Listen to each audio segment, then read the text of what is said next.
Assalamualaikum warahmatullahi wabarakatuh. Perkenalkan, nama saya Muhammad Fauzan, Stambuk F551-18029. Nah, kali ini saya akan menjelaskan materi yang dibawakan oleh Ibu Hajra. Oke, berikut adalah materi yang akan kita pelajari bersama. Nah, yaitu 1. Sistem proyeksi peta. Yang kedua, sistem koordinat. Yang ketiga, GPS. Dan yang keempat, analisis sistem informasi geografi. Pertama, sistem proyeksi. Nah, selama ini kita mengetahui bahwa bumi itu bulat. Akan tetapi, sebenarnya bentuk bumi adalah spheroid. Spheroid itu apa? Yaitu radius pada ekuator sedikit lebih besar dari kutub-kutubnya. Bentuk bumi berupa ruang 3 dimensi yang menyerupai elipsoid. Untuk merubahnya ke dalam bentuk bidang data 2 dimensi, perlu mentransformasikan menggunakan metode yang disebut sebagai proyeksi peta. Nah, ini untuk merubahnya. Jadi bentuk bumi sphere ini kita bagi menjadi grid-grid atau kotak-kotak seperti ini. Kemudian grid tersebut kita ambil menjadi permukaan yang melengkung. Nah, permukaan yang melengkung ini kita jadikan permukaan datar. Ini disebut dengan sistem proyeksi. Kemudian jenis proyeksi, yaitu 1. Menurut bidang proyeksi. Yang kedua, menurut kedudukan garis karakteristik atau bidang proyeksi terhadap bidang datum yang digunakan. Yang ketiga, menurut ciri-ciri asli yang tetap dipertahankan. Dan yang keempat, menurut karakteristik singgungan antara bidang proyeksi dengan bidang datum. Menurut bidang proyeksi, yang pertama, proyeksi azimutal adalah proyeksi yang menggunakan bidang data sebagai bidang proyeksi. Nah, di sini proyeksi azimutal terbagi menjadi 3, yaitu proyeksi gnomonik, yaitu Y berada di pusat lingkaran. Kemudian proyeksi stereografik, yaitu Y di titik lingkaran berlawanan dengan bidang proyeksi. Kemudian proyeksi ortografik, yaitu Y di titik yang jauh dari lingkaran. Kemudian yang kedua, proyeksi kerucut, yaitu adalah proyeksi yang menggunakan bidang kerucut sebagai bidang proyeksi. Kemudian proyeksi silinder, yaitu proyeksi yang menggunakan bidang silinder sebagai bidang proyeksi. Kemudian menurut kedudukan garis karakteristik bidang proyeksi terhadap bidang yang datum yang digunakan. Ada 3, yaitu pertama, proyeksi normal, yang mana garis karakteristiknya berhimpit dengan sumbu bumi. Kemudian yang kedua, proyeksi miring, yang mana garis karakteristiknya membentuk sudut terhadap sumbu bumi. Kemudian yang ketiga adalah proyeksi transversal atau ekuator, yang mana garis karakteristiknya membentuk tegak lurus terhadap sumbu bumi.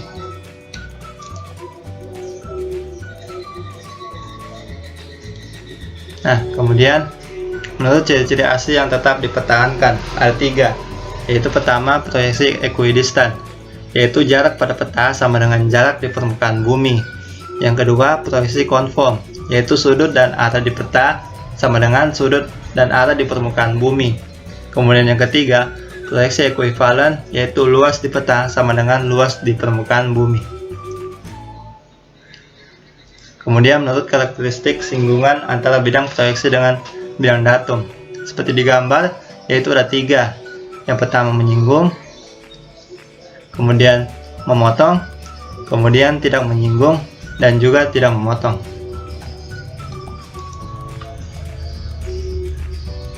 Nah, berikutnya pemilihan proyeksi peta. Nah, untuk pemilihan proyeksi peta perlu menyesuaikan terhadap kebutuhan peta geografi. Yang pertama, pemetaan untuk barat timur, yaitu menggunakan proyeksi kerucut. Kemudian yang kedua, pemetaan untuk utara selatan menggunakan proyeksi silinder. Yang ketiga, pemetaan untuk sekitar kutub, yaitu menggunakan proyeksi azimutal. Nah, kemudian kita masuk ke Universal Transverse Mercator atau UTM. UTM ini adalah sistem proyeksi yang sering digunakan, yaitu seluruh permukaan bumi dibagi menjadi 60 bagian. Dan juga setiap zona dibatasi dengan 2 meridian selebar 60 dan memiliki meridian tengah, seperti gambar ini. Kemudian lanjut sistem koordinat. Objek-objek pada permukaan bumi seperti sungai, jalan, batas pulau, danau, administrasi, dan lain-lain harus bereferensi geografis sehingga dapat dipresentasikan dengan koordinat bumi. Kemudian geodesi. Geodesi merupakan ilmu yang mempelajari bentuk dan ukuran permukaan bumi, menentukan posisi atau koordinat, titik-titik, panjang, dan arah garis permukaan bumi, serta mempelajari medan gravitasi bumi. Kemudian, representasi bentuk permukaan bumi dan posisinya. Yang pertama yaitu datum geodesi, yaitu sekumpulan konstanta yang menentukan sistem koordinat yang menyatakan posisinya terhadap permukaan bumi yang digunakan sebagai titik kontrol geodesi. Kemudian yang kedua, proyeksi peta, yaitu mengubah bentuk 3 dimensi menjadi 2 dimensi. Kemudian yang ketiga, sistem koordinat, yaitu sekumpulan aturan yang menentukan bagaimana koordinat-koordinat pada peta dipresentasikan sebagai titik koordinat. Kemudian, sistem koordinat digunakan untuk mengidentifikasi lokasi pada bumi secara akurat. Didefinisikan sebagai origin atau titik asal, titik koordinat, x, y, z, dan unit, seperti derajat, meter. Kemudian, secara umum, sistem koordinat itu dibagi menjadi 2, yaitu yang pertama sistem koordinat 2 dimensi, dan yang kedua sistem koordinat 3 dimensi. Sistem koordinat 2 dimensi. Yang pertama adalah sistem koordinat kartesian, yaitu tersusun atas garis kurva yang saling berpotongan tegak lurus. Sumbu koordinat Y mewakili utara, kemudian koordinat X mewakili timur.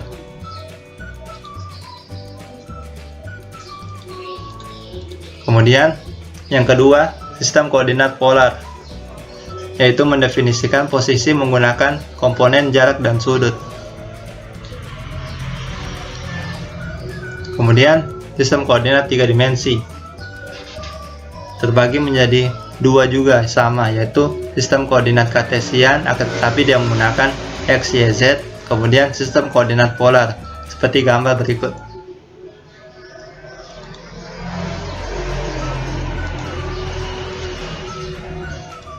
Nah, kita lanjut ke sistem koordinat latitude, longitude. Latitude yaitu sudut dari garis ekuator. Kemudian longitude, sudut dari garis meridian Greenwich. Nah, gambar ini adalah contoh dari format posisinya. Ini kita ambil contoh posisi Surabaya.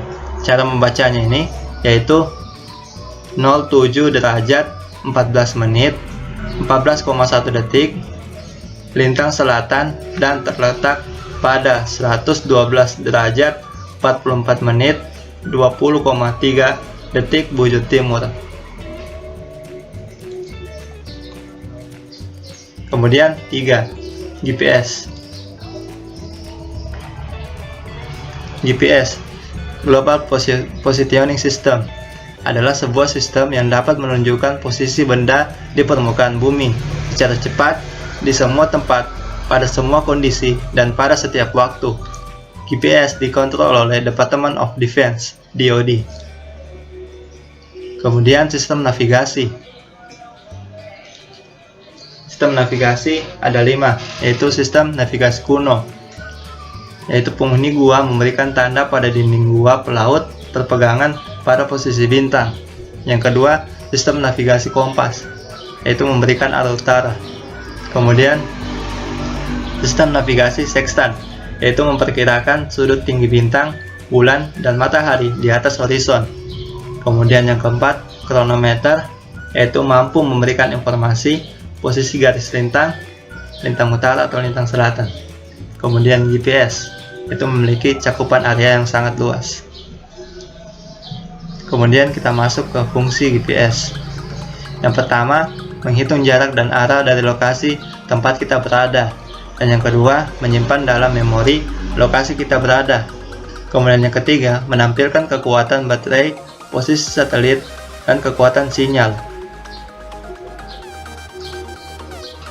Nah, kemudian kita masuk ke prinsip kerja GPS, yaitu satelit GPS memberikan informasi kepada receiver GPS mengenai jarak atau posisi satelit, sehingga kita tahu bahwa kita berada pada suatu radius tertentu dari satelit. Bila ada dua satelit, maka kita tahu posisi kita berada pada dua lokasi, yaitu perpotongan dua radius tadi. GPS receiver mampu menghitung tempat yang paling mungkin. Semakin banyak sinyal satelit ditangkap, semakin teliti satelit menghitung posisi. Nah, seperti gambar berikut ini merupakan perbedaan fase teknik.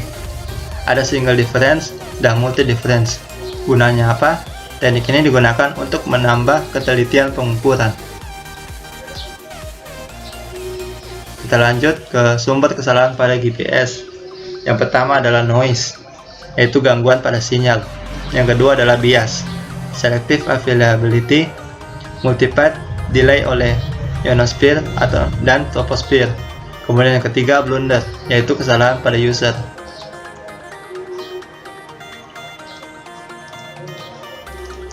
Kemudian sumber kesalahan pada GPS. Ini seperti pada gambar 1, gambar 2, dan gambar 3. Pada gambar pertama, memiliki gideopi yang baik karena satelitnya ini berjauhan. Kemudian pada gambar kedua, memiliki gideopi yang baik, akan tetapi memiliki visibility atau penglihatan yang buruk dikarenakan ada objek penghalang seperti gunung dan gedung. Kemudian yang ketiga, memiliki gideopi yang buruk dikarenakan satelitnya ini saling berdekatan. Kemudian kelemahan GPS, yaitu 1, tidak dapat digunakan di tempat tertutup atau terhalang gedung-gedung tinggi. Yang kedua, jenis baterai AA, dan jika baterai habis, tidak ada cadangan bantuan navigasi. Kemudian yang ketiga, tidak cocok untuk membantu sebagai informasi navigasi di daerah pegunungan. Kemudian yang keempat, kesalahan untuk menghitung ketinggian cukup besar. Kemudian aplikasi GPS, yaitu pertama, peralatan navigasi pesawat terbang untuk memberikan posisi pesawat. Dan yang kedua, mengirimkan posisi kapal. Kemudian yang ketiga, memantau perjalanan truk, kontainer, dan kereta api. Kemudian yang keempat, sinkronisasi antar BTS atau menara pada jaringan telepon seluler. Kemudian 5, membuat peta. Nah, gambar berikut merupakan contoh dari satelit GPS aerospace. Kemudian lanjut analisis GIS. Mengacu pada Aronoff, kemampuan analisis spasial menggunakan SIG diklarifikasikan sebagai berikut. Ada 4, yaitu 1, fungsi buffer, 2, fungsi overlay, ketiga, fungsi network, dan yang keempat, fungsi 3D analysis. Fungsi buffer. Nah, fungsi buffer biasanya digunakan untuk mewakili suatu jangkauan pelayanan ataupun luasan yang diasumsikan dengan jarak tertentu untuk suatu kepentingan analisis spasial, seperti gambar berikut.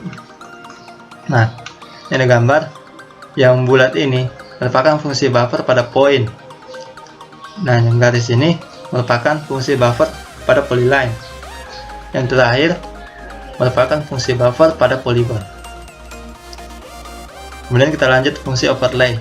Overlay yaitu kemampuan untuk menempatkan grafis satu peta di atas grafis peta yang lain dan menampilkan hasilnya di layar komputer atau pada plot.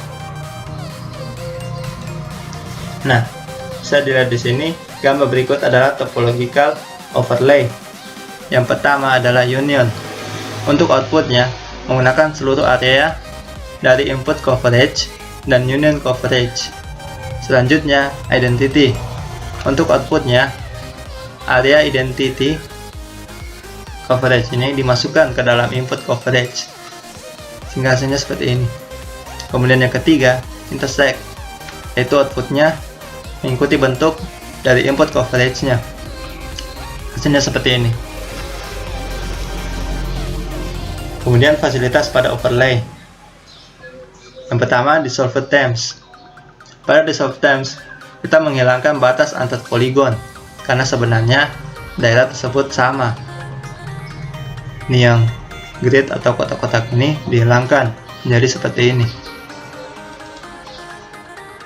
Kemudian yang kedua, merge terms. Pada merge terms, kita menggabungkan dua atau lebih layer, tapi kita menghilangkan bordernya. Ini kita gabungkan, kemudian bordernya ini kita hilangkan menjadi seperti ini. Kemudian clip one terms. Pada clip one terms, kita mengambil bagian yang dibutuhkan saja, seperti ini. Kemudian yang keempat, intersect terms. Pada intersect terms dilakukan pengirisan atau memotong sebuah tema atau layer input. Outputnya menjadi seperti ini. Kemudian yang kelima, union terms. Pada union terms, kita menggabungkan dua fitur, tetapi tetap menggunakan kedua wilayah tersebut. Kemudian yang terakhir, async data terms. Pada async data terms, kita membagi data inputnya menjadi beberapa zona. Di sini dibagi menjadi 4 zona. Zona 1, zona 2, zona 3, dan zona 4. Nah, pada pembuatan GIS, kita menggunakan beberapa layer data. Contohnya seperti gambar berikut. Terdapat data raster dan data vektor. Nah, data vektor dan data raster ini kita gabungkan menjadi seperti ini. Oke, kita masuk ke network analysis. Network analysis adalah analisis spasial mengenai pergerakan atau perpindahan dari suatu sumber daya dari suatu lokasi ke lokasi yang lain melalui unsur-unsur pembuatan manusia yang membentuk jaringan. Kegunaan tambahan pada network analysis. Yang pertama itu route analysis, yaitu untuk menentukan rute perjalanan dari lokasi satu ke lokasi lain menggunakan jarak tempuh dan waktu tempuh. Kemudian yang kedua, surface area analysis, yaitu areanya didasarkan pada waktu tempuh. Kemudian yang ketiga, process facility analysis, yaitu untuk menunjukkan fasilitas terdekat dari suatu titik. Kemudian yang keempat, origin destination atau OD matrix analysis, yaitu digunakan untuk menganalisa perhitungan pos antara tiap pasang origin dan destination. Kemudian 3D analysis. 3D analysis merupakan salah satu tool dalam perangkat lunak ArcGIS yang dapat digunakan untuk menganalisis suatu objek di permukaan bumi secara 3-dimensional berdasarkan informasi koordinat X, Y, dan Z. Oke, mungkin itu saja yang dapat saya sampaikan. Kurang lebihnya saya mohon maaf. Terima kasih. Wassalamualaikum warahmatullahi wabarakatuh.